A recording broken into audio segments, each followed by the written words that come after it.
Bapak Ibu sekalian, saat perintah puasa itu diturunkan, hal pertama yang disampaikan oleh Nabi Sallallahu Alaihi Wasallam kepada para sahabat beliau pada masa itu dan berkelanjutan sampai kepada kita saat ini adalah menerangkan diantaranya tentang keutamaan Ramadan.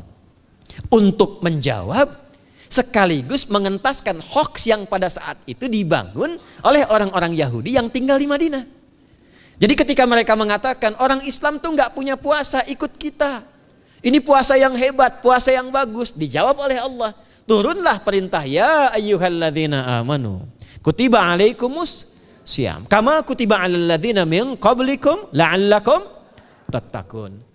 Setelah itu apa yang terjadi? Buka Sahih Al-Bukhari, kitab yang ke-30, Kitabus Shaum, posisi hadis yang nomor yang kedua di topik ini, riwayat dari Talhah bin Ubaidillah radhiyallahu taala anhu qala Rasulullah sallallahu alaihi wasallam. Perhatikan, ini kalimat pertama yang disampaikan Nabi menyambut kewajiban puasa. As-siyamu junnatun fala yarfuth wala yajhal wa in imru'un qatalahu aw syatamahu falyaqul inni sha'imun marwataini. La khulufu famis sha'imi atyabu 'indallahi yaumal qiyamati min rihil miski yatruku ta'amahu wa syarabahu wa syahwatahu min ajli. Ini poinnya. As-siyamu li wa ana ajzi bihi wal hasanatu bi asyri amthaliha. Kata Nabi, puasa kita ini yang kita tunaikan spesial, beda dengan yang lainnya. Jadi ketika Yahudi mengatakan puasa kami ini puasa yang hebat, yang bagus, yang diikuti oleh umatnya Muhammad sallallahu alaihi wasallam, turun ayat, komentar Nabi pertama apa? Puasa kita kepada para sahabat, kepada kita semua, ini puasa yang spesial. As-siyamu. Lihat diksinya. Awas Pak ya, Ibu jangan salah baca. As-siyam, bukan asyab. As-siyam. Disebutkan 9 kali dalam Al-Quran. Ada as-saum, ada as-siyam, itu beda. Kalau saum, sekali disebutkan dalam Al-Quran, surah 19 ayat 26. Saum itu masih umum, kata umum untuk menunjuk kata imsak, menahan secara umum. Bisa berarti puasa yang ada ketentuan aturan, bisa berarti menahan secara singkat. Apa saja yang bersifat menahan, itu saum namanya. Contoh Sayyidah Maryam misalnya, beliau masih makan. Ya, ayat 24, 25 itu masih makan. Goyangkan pohon korma, jatuh kormanya, makan kormanya.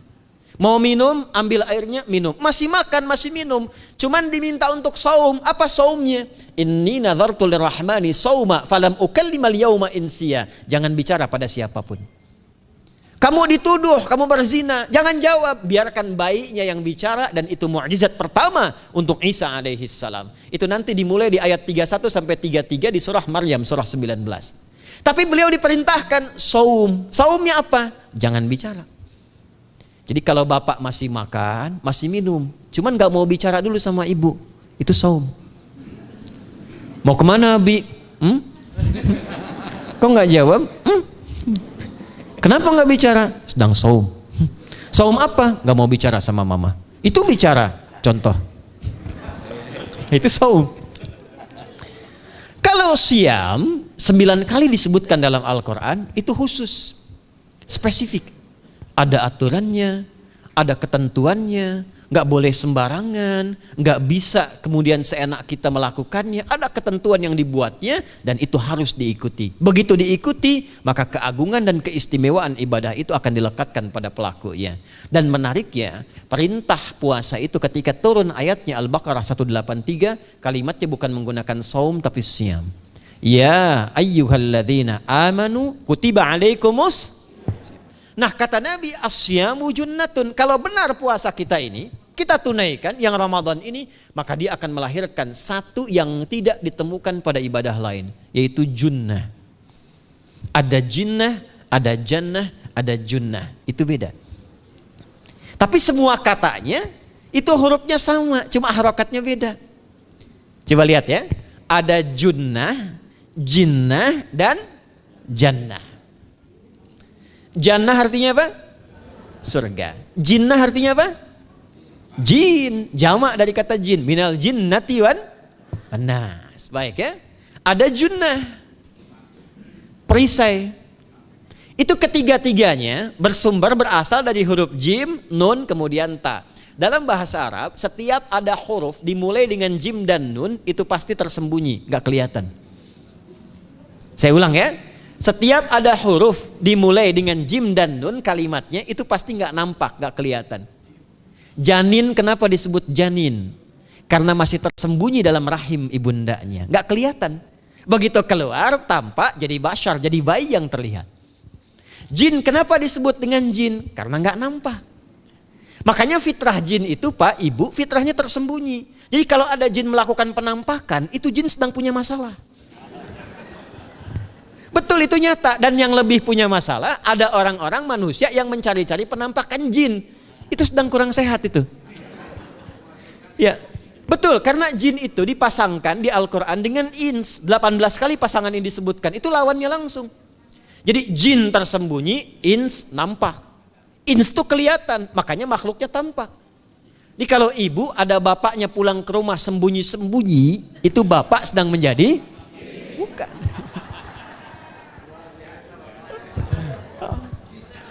Kalau ibu sembunyi-sembunyi nyari dompet bapak, ibu sedang menjadi?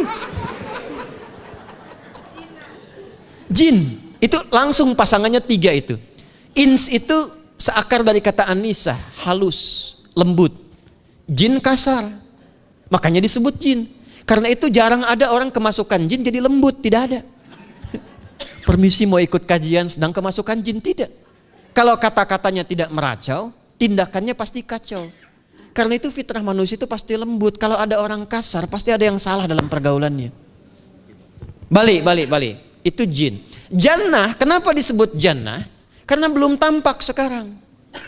Makanya Nabi katakan mala ainun ra'at, nggak sama dengan yang seperti dilihat orang. Nggak kelihatan, nanti kesuksesan tertinggi yang belum tampak disebut dengan jannah karena belum tampak. Junnah itu perisai yang bisa langsung membentengi kita dari setan secara otomatis. Tapi nggak kelihatan. Karena itu kenapa ujung puasa disebut la'allakum tatakun itu dari kata takwa. Takwa itu dari kata wikoyah. Wikoyah itu artinya perisai. Nah, perisainya tidak tampak dalam diri kita. Tapi kalau terbiasa menunaikan ibadah puasa ini, kata Nabi, yang pertama kali akan terjadi pada orang yang puasanya benar, dia akan mendapatkan perlindungan berupa perisai dari Allah, hasil dari latihan puasanya yang dapat membentengi dia dari setan. Jadi ciri khas puasa Ramadan itu kalau sukses ditunaikan, itu akan terjauh dari godaan setan. Setan itu provokator yang memang hanya mengarahkan pada keburukan. Jadi dia nggak kenal benar. Lawannya malaikat. Malaikat nggak kenal salah, Pak. Nah, supaya terbentengi dari itu semua, kata Nabi SAW, kita itu dihadiahi sekarang oleh Allah. Satu ibadah yang kalau dilakukan ibadah itu akan mengakumulasi ibadah-ibadah yang lainnya, yang saat bersamaan dahsyatnya ibadah ini bisa menghadirkan junnah, perisai yang membentengi dari setan. Karena itu ketika dilakukan ibadahnya, saat yang bersamaan bisa ditahan maksiatnya, ditingkatkan amal solehnya. Setan kan ngajaknya pada yang salah kan? Malaikat ngajak pada yang soleh. Ramadan itu keutamaannya kalau sudah tiba Ramadan, itu selalu kita terdorong pada yang saleh dan tertahan untuk yang salah. Itu hebatnya puasa Ramadan. Kalau nggak percaya silahkan Pak Ibu sekalian. Cuman Ramadan yang saat datang waktunya bisa menghentikan orang berbuat maksiat. Gak percaya cek. Orang yang punya sifat marah semarah-marahnya, itu saat Ramadan bisa berhenti marah. Buka jam 6 kurang seperempat ada yang provokasi. Dia bisa tahan marah tuh, istrinya bingung, tumben Pak nggak marah, entar habis maghrib. Bisa ditahan. Orang dusta bisa nggak dusta. Dan saat yang bersamaan, teman-teman sekalian, Bapak Ibu, itu bisa terdorong berbuat meningkatkan amal soleh. Sekarang kita keluar dari sini, ada yang minta, belum tentu dikasih. Nanti Ramadan tiba, sudah nyatat berapa yatimnya, berapa du'afanya. Amal soleh naik. Sekarang ada orang ketinggalan sholat fardu terlambat masih biasa. Ramadan ketinggalan sunnah itu gelisah. Betapa ibu-ibu para pejuang yang sangat luar biasa itu berjuang memperebutkan saf pertama setelah maghrib untuk menaruh sejadah. Ah, ini pelakunya nih. Tapi itu hebat, Bu. Saya tanya ibu kalau berjuang naruh sejadah setelah maghrib atau bahkan sebelum maghrib, itu sejadah disimpan di saf itu untuk ngejar sholat apa? Tarawih, bukan isanya. Saya tanya pada ibu, tarawih itu hukumnya sunnah atau wajib? Sunnah. Ramadan tuh jangan, kan yang fardu, ketinggalan sunnah bisa gelisah. Itulah Ramadan. Dan pada saat itulah ketika amal soleh dikerjakan, amal salah ditinggalkan, datanglah junnah, itu perisai yang mengikat setan. Itu yang dimaksudkan di hadis Muslim. Di topik yang ke-13 namanya Kitabus Syam. Hadis yang pertama dari sahabat Abu Hurairah. An Abi Hurairah radhiyallahu ta'ala anhu, anin Nabi sallallahu alaihi wasallam qala, "Idza jaa Ramadhanu." Redaksi yang pertama. Redaksi yang kedua yang bintang 3 di bawahnya. "Idza kana Ramadhanu." Redaksi ketiga yang bintang 4 di bawahnya. "Idza dakhala Ramadhanu." Muhammadiyah itu harus tahu dalil. Ya. Tahu dalil tuh, ya. Idza jaa Ramadhanu, idza kana Ramadhanu, idza dakhala Ramadhanu, futtihat abwabul jannati aw abwabur rahmati. Wa ghulliqat abwabun nari aw abwabu jahannam. Wa sulsilatis syayatinu aw sufidatis syayatin. Ini maknanya. Kalau Ramadan sudah tiba, kata Nabi, maka dibukakanlah pintu-pintu surga. Para ulama berbeda pendapat dalam tafsir tentang hadis ini. Pintu-pintu surga ada yang mengatakan real dibuka. Ada yang mengatakan dengan penafsiran metafor. Pintu surga itu pintunya lewat amalan. Ada 8 pintu surga kata Nabi dalam hadis yang lain, ya. Fil jannati thamaniyatu abwabin fiha babun yusamma ar-rayanu la yadkhuluhu illa as-shaimun fa idza dakhaluhu ughliqa. Di surga itu ada 8 pintu surga. 8 itu ternyata di hadis lain pintunya semua amal soleh. Ada pintu sholat, pintu puasa namanya ar-rayyan, ada pintu sedekah, pintu zakat, pintu haji. Jadi kita itu sekarang fastabiqul khairat. Kenapa ada moto fastabiqul khairat? Itu kan diambil dari Al-Baqarah ayat 148. Siapa yang pengen memburu surga, buru di amalannya. Mungkin gak semuanya bisa dikerjakan. Kalau tidak semuanya, ambil salah satu yang paling disukai, konsisten di situ. Walikulli wijhatun huwa muwalliha. Setiap orang pasti punya kecenderungan untuk beramal. Ada yang senang puasa, ada yang senang tahajud, ada yang senang sedekah. Fastabiqul khairat, silahkan berburu, berlomba untuk mengerjakan apa yang disenangi itu. Itulah pintu surganya. Nah, saat Ramadan, semua pintu surga itu dibuka, Pak. Makanya kita senang kerjakan, sholatnya meningkat, sedekah meningkat, ngaji Quran meningkat. Saat yang bersamaan pintu neraka ditutup. Ada berapa pintu neraka? Ada berapa? Kalau pintu surga berapa tadi? 8. Hadisnya jelas, sahih dalilnya. Pintu neraka berapa? Bukan. Pilih. 6 atau 8? Yang 6 angkat tangan. Bukan 6, bukan 8, 7. Dalilnya apa? Dalilnya Quran surah Al-Hijr, surah ke-15. Ayat ke-44. Surah ke-15 Al-Hijr ayat ke-44. Neraka ada 7 pintu. Dan dalam setiap pintunya nanti ada 19 malaikat yang menjaga. Alaiha tis'ata asyar.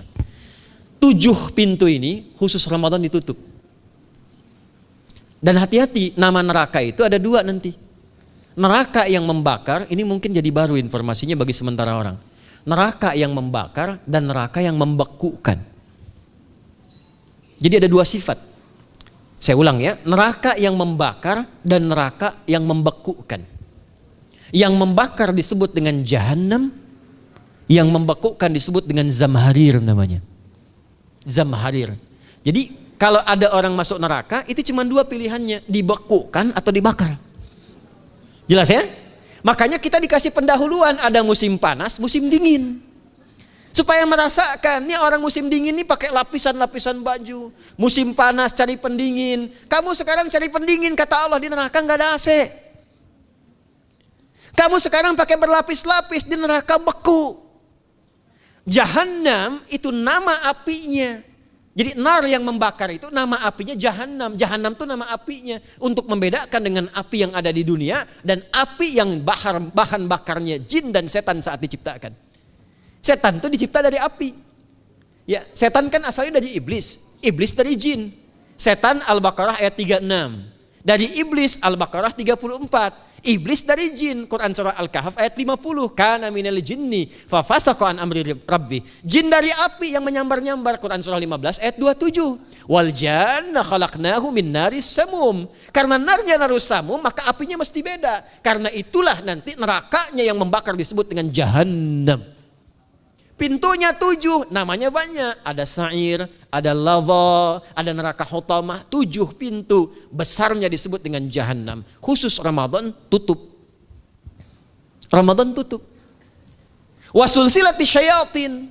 Setan itu dibelenggu, diikat rapat. Bagi orang yang mau puasa benar. Awas hati-hati. Bagi orang yang mau puasa benar, karena itu kalimatnya asyamu junnatun. Kalau benar puasanya, metafornya amalan dia bisa mengikat setan. Tapi kalau puasanya nggak benar, tetap digoda juga. Makanya jangan heran, walaupun Ramadan tetap kotak infak ada yang hilang. Sendal ada yang hilang. Karena puasanya bukan siam, puasanya saum. Sedangkan diksi Nabi yang mengatakan asyamu junnatun. Puasanya yang harus benar. Nanti kita belajar fikih setelah itu. Saya ingin pendahuluan dulu ya. Setelah itu apa yang kata Nabi katakan? Ini masih mukadimah ya kita ya. Ini luar biasa nih. Ya. Jadi keutamaan Ramadan itu dahsyatnya dengan puasa biasa. Kata Nabi, kalau orang benar puasanya, bebas dia dari setan. Bukan gak digoda, Allah kasih benteng sehingga setan gak tembus kepada dia. Itu satu. Itu keutamaan Ramadan. 2, teruskan dulu langsung ke ujung hadisnya saja ya. Kalau yang tadi nanti latihannya fala yarfuf fala yajal, itu latihan. Yang kedua, Allah langsung yang mengatakan dalam hadis qudsinya, asyamu li wa ana ajzi bihi. Khusus Ramadan, kalau ditunaikan dengan benar, maka semua yang puasa itu aku langsung yang memberikan takaran pahalanya. Sekarang kita hitung-hitungan dikit ya. Bapak Ibu kan senang hitung. Tadi bangun aja kan dihitung kan. Ya, dapatnya sekian, kurangnya sekian, ya usahanya sekian. Sekarang kita ngitung pahala nih. Ada rumus hitung pahala dalam Al-Quran. Ya, saya tanya sebentar. Kalau satu kita kerjakan ibadah, pahalanya berapa?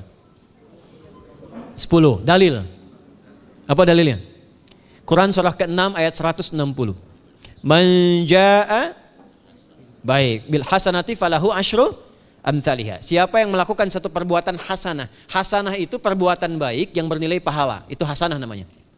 Pahalanya disebut ajrun namanya. Lahum ajrun ghairu mamnun. Jadi perbuatan baik yang bernilai pahala disebut apa? Hasanah. Ya, eksekusinya, implementasinya disebut amal soleh. Pahalanya, hitungannya disebut ajrun namanya. Jamaknya disebut dengan ujur. Di setiap poinnya disebut dengan ajrun namanya. Nah, orang yang mengerjakan perbuatan baik berpotensi punya nilai pahala, itu setiap perbuatan baiknya 10 kebaikan. Contoh kita sholat nih, sehari berapa waktu? 5. Berapa rakaat? 17. Al-Fatihahnya 18 atau 19 kali? 17 kali ya. Kalau 18 kali berarti subuhnya 3 rakaat. Nah, itu kan kalau kita buka hadis Muslim nomor hadis 162, saat Nabi dalam peristiwa setelah Isra itu ke Masjidil Aqsa, kemudian araja bina Jibril alaihissalam, Mi'raj naik ke Sidratul Muntaha. Sidratul Muntahanya ada di surah An-Najm dari ayat 1 sampai 18-nya. Itu ketika menerima perintah salat pertama kali kan bukan 5, tapi 50. Turun kan Nabi kemudian ke langit ke-7, ketemu Nabi Ibrahim sedang senderan di Baitul Ma'mur, punggungnya senderan. Itu ada kisahnya di hadis Muslim nomor hadis 162. Kemudian turun lagi ke Nabi Musa. Nabi Musa itu kan tipikalnya senang, yang pertama agak temperamen, yang kedua itu senang mengomunikasikan sesuatu. Makanya ketika dengan Khidir alaihi salam itu senang, ya, kritisnya itu muncul kepada Nabi Muhammad ketika turun dari Sidratul Muntaha ke langit yang ke-6 itu ketemu Nabi Musa, ditanya, Muhammad SAW dapat apa tadi? Sholat. Berapa waktu? 50. Kamu tahu nggak? Umat saya itu kekar-kekar besar-besar. Segitu aja nggak kuat, apalagi umat kamu yang kayak kita sekarang nih. Minta lagi diskon sama Allah katanya. Naik tuh, minta lagi. Singkatnya 9 kali naik. Setiap naik dikurangi 5. 9 kali 5 berapa? 45. 50 kurangi 45 berapa? 5. Turunlah 5. Sampai 5 pun Nabi Musa masih komennya begini. Minta lagi aja diskon. Kata Nabi, saya kurang enak lah, malu saya. Sudah diberikan yang paling pokok 5. Dan itu pun belum selesai. Dengan senyumnya kemudian, lihat ini indahnya. Setiap 5 itu Allah menetapkan, setiap satunya punya 10 nilai. Jadi kalau kita kerjakan 5 waktu dikali 10 berapa? 50. Itulah dahsyatnya umat Nabi Muhammad karena keutamaan nabinya. Walaupun 5, nilainya tetap setara dengan yang umat Nabi Musa 50 kali. Karena itu keutamaan Nabi Muhammad itu sangat luar biasa. Sampai nanti dipuji oleh begitu tinggi. Sifatnya, rasanya di ujung surah At-Taubah itu. Akhlaknya di surah Al-Qalam itu. Dan karena kemuliaan ini kita dapat barakahnya. Percikan keberkahannya. Apa itu? Ketika Ramadan yang puasa-puasa lain standar. Puasanya umat Muhammad SAW, setiap puasanya itu pahalanya dilipat gandakan tak terbatas. Allah langsung menilai keikhlasan pada hambanya. Paling minimal kalikan 10 kali lipat lagi dari hari biasa. Wal hasanatu bi asyri amthaliha. Jadi kalau sekarang baca Quran sekarang ini, satu hurufnya berapa? Tahu dari mana? Ya, di At-Tirmidzi nomor hadis 2910. Man qara'a harfan min kitabillahi falahu asyru hasanat. Setiap ada orang baca satu kitabullah dengan syarat dia mukmin, muslim, baca satu huruf dari kitabullah, dapat 10 kebaikan. Satu hurufnya 10, Bu, Pak. Walam aqul alif lam mim harfun, saya tidak katakan kata Nabi alif lam mim satu huruf. Walakin alifun harfun, lamun harfun, mimun harfun, walikulli harfin asyru hasanat. Tapi alifnya satu huruf, lamnya satu huruf, mimnya satu huruf, setiap hurufnya 10 kebaikan. Saya kalau ada papan tulis, saya turunkan ini pakai syarah ilmu arud. Itu dahsyat lagi. Arud itu menuliskan apa yang dikatakan, bukan menuliskan simbol yang ditunjukkan. Jadi kalau kita bilang alif, tulis alif. Dan alif itu kan ada 3 huruf, hamzah, lam, fa. Hamzah berapa huruf? Tulis lagi hamzah. Itu baca Quran kalau ikhlas, pahalanya berlipat. Paling standar satu hurufnya 10. Dan hampir nggak ada orang baca Quran cuman 1 huruf. Nun. Udah dulu 10 lumayan. Nggak ada. Pasti banyak itu. Dan Ramadan lebih meningkat lagi. Dan dikalikan 10 lagi, itu paling standarnya 1 huruf 100, Pak, Bu. Makanya Ramadan itu limpahan pahala. Rugi orang kalau nggak ibadah saat Ramadan itu. Nabi aja itu tadarusan Quran sekali khatam. Saat tahun meninggalnya 2 kali khatam untuk ngejar kemuliaan-kemuliaan contoh bagi kita. Itu Ramadan. Jadi ini yang pertama menjadikan kita mesti sadar Ramadan beda dengan bulan biasa. Maka disampaikan oleh Nabi yang pertama ada pelipat gandaan pahala. Yang kedua ada perisai yang bisa menjauhkan kita dari setan. Yang ketiga, saya tutup mukadimahnya. Yang ketiga, hanya Ramadan yang siang malam melahirkan ampunan Allah Subhanahu wa taala. Siang malam. Kita kalau mau nyari ampunan itu bisa kapanpun minta ampun. Tapi ada waktu-waktu yang sangat strategis dan tempat-tempat yang sangat efektif mempercepat mengabulkan doa. Contoh waktu misal sepertiga malam. Itu cepat terkabul doa, hadisnya qudsi. Di antara azan dan iqamah. Waktu singkat di waktu Jumat, ada yang menafsirkan antara duduk khutbah, 1 dan 2, ada yang menafsirkan waktu asar menjelang ke maghrib. Dan itu nanti sepeninggal Nabi ada di antara istri Nabi SAW memburu waktu singkat yang luar biasa ini untuk berdoa. Hafal doanya ya. Allahumma kfina bihalalika an haramik wa aghdina bi ta'atika an ma'siyatik wa bi fadlika amman siwak. Itu dibiasakan di hari Jumat dibacakan. Ya, hafal nggak? Nanti diputar lagi videonya ya, kan ini kita sampai ini lihat lagi. Ya, kembalikan. Ada yang sifatnya tempat. Mihrab itu mustajab. Makanya kenapa imam itu di mihrab? Karena mewakili makmum untuk berdoa. Karena itu pilih imam yang betul-betul paham fikih salat, bagus bacaannya dan ngerti fikih salat supaya dia sebelum salat melihat ke belakang. Itu bukan cuma merapatkan barisan, tidak, untuk melihat siapa yang salat. Apakah tahan berdiri lama kalau dibacakan bacaan panjang? Atau ada yang buru-buru? Lalu bacaannya apa yang sesuai untuk makmumnya? Itu fikihnya. Karena itu tempatnya di mihrab. Dan mihrab itu viral, tempat yang cepat mengabulkan doa. Maryam itu punya mihrab. Nabi Zakaria saat minta keturunan, itu mohon kepada Allah di mihrabnya Maryam. Ali Imran ayat 38-39. Hunalika da'a Zakaria rabbah qala rabbi habli min ladunka dzurriyyatan thayyibah innaka sami'ud du'a. Fanadatul malaikatu wa huwa qa'imun yusalli fil mihrab. Cepat terkabul doa. Masjid cepat terkabul doa. Tapi Ramadan itu menggabungkan semuanya. Enggak usah tunggu sepertiga malam. Siangnya diampuni, malamnya diampuni. Apa dalilnya? untuk malam lekat dengan ibadah qiyam namanya. Man qama ramadhana imanan wahtisaban ghufira lahu ma taqaddama min. Siapa yang mampu menghidupkan Ramadan di malam harinya. Dan jangan salah Bapak Ibu sekalian, awas jangan salah ya. Ramadan itu satu paket ibadahnya. Bukan cuma puasa. Ramadan satu paket, ada paket siang, ada paket malam. Dan gak ada paket hemat. Full. Ada siang, ada malam. Dan itu semua sama, cuma beda satu huruf. Hadisnya sama, ibadahnya juga diksinya sama, cuma beda sehuruf. Malamnya qiyam, siangnya siam. Awas ya, malamnya apa? Qiyam, siangnya apa? Siam. Cuma beda satu huruf. Dan itu satu paket. Jadi kalau Anda tertinggal, jangan Anda lah, jangan kita. Kalau ada orang yang tidak mengerjakan semalam, misalnya qiyamnya, cuman siamnya, sah puasanya, benar sesuai rukun, sah. Cuman tidak sempurna keutamaan Ramadannya.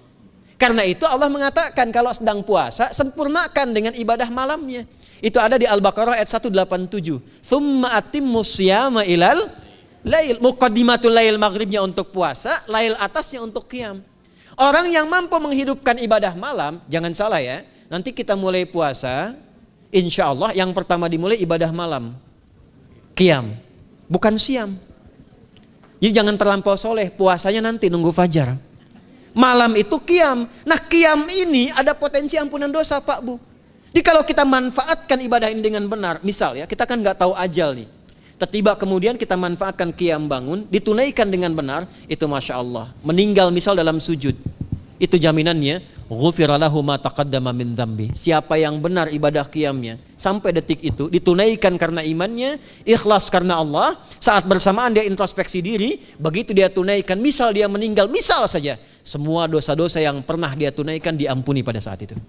Ma itu tanpa batas. Ma taqaddama min dzambi, ma semua yang pernah dia kerjakan dalam hidupnya. Karena itu viral. Sayyidah Aisyah itu pernah minta petunjuk pada Nabi di hadis Muslim. Bertanya pada Rasulullah, ya Rasulullah, kalau malamnya saya pengen ibadah dan qadar Allah bertepatan dengan malam Al-Qadar, apa yang saya minta?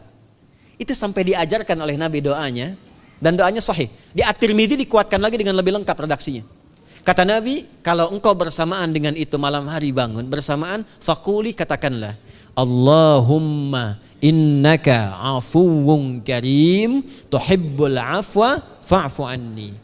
Nanti di hadis yang Muslim, Allahumma innaka afuwun, di At-Tirmidzi ada kata karimnya, innaka afuwun karim tuhibbul afwa fa'fu anni. Itu malam Bu.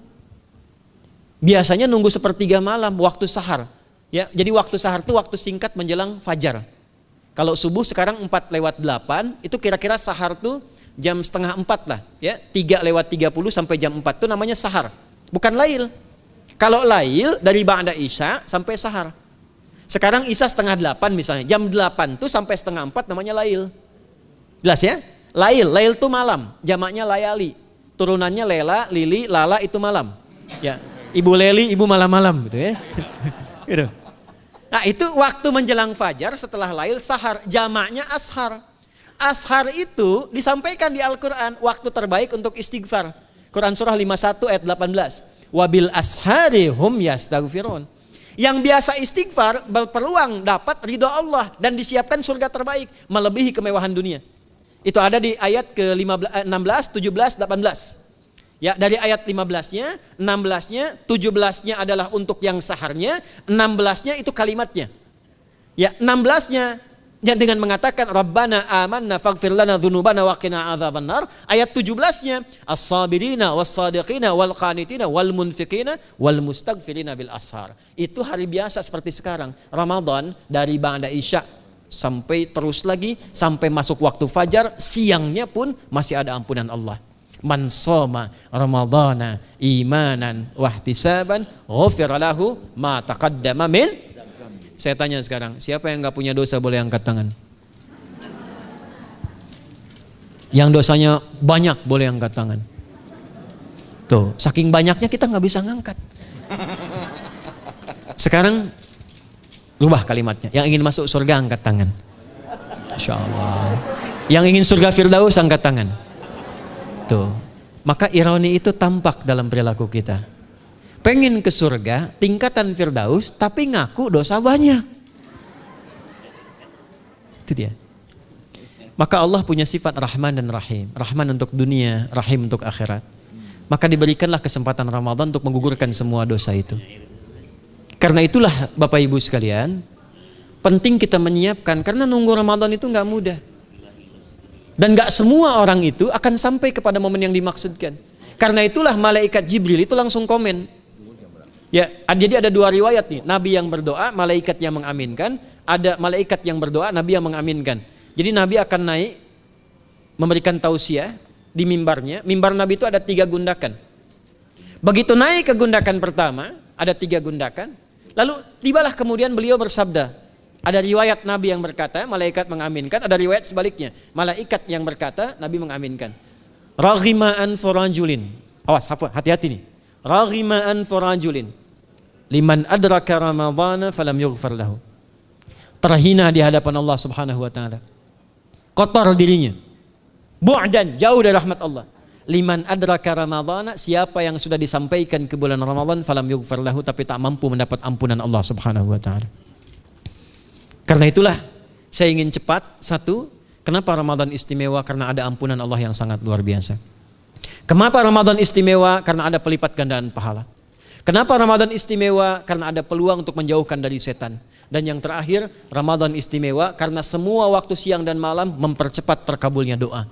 Itu yang dijamin di ayat 186 dalam rangkaian ayat Siyam dari ayat 183 sampai 187. Ayat 186-nya khusus untuk mempercepat terkabulnya doa. Wa idza sa'alaka 'ibadi 'anni fa inni qarib. Ujibu da'watad da'i idza da'an. Falyastajibu li wal yu'minu bi la'allahum yarshudun. Tafsirnya apa? Hadis Nabi sallallahu alaihi wasallam. Thalathatun la turaddu da'watuhum. Al-imamul 'adil was-sha'ima hatta yuftira. Wa da'watul mazlum. 3 golongan yang doanya sulit sekali ditolak. Yang pertama imam yang adil, yang kedua adalah orang puasa sampai berbuka, dan ketiga doa orang yang terzalimi. Jadi kalau Bapak Ibu pengen cepat dikabulkan doanya secepat kilat, maka jadilah pemimpin yang adil. Kalau belum mampu, latihan puasa. Kalau belum mampu lagi, banyak-banyak terzalimi dan berdoa. Ya.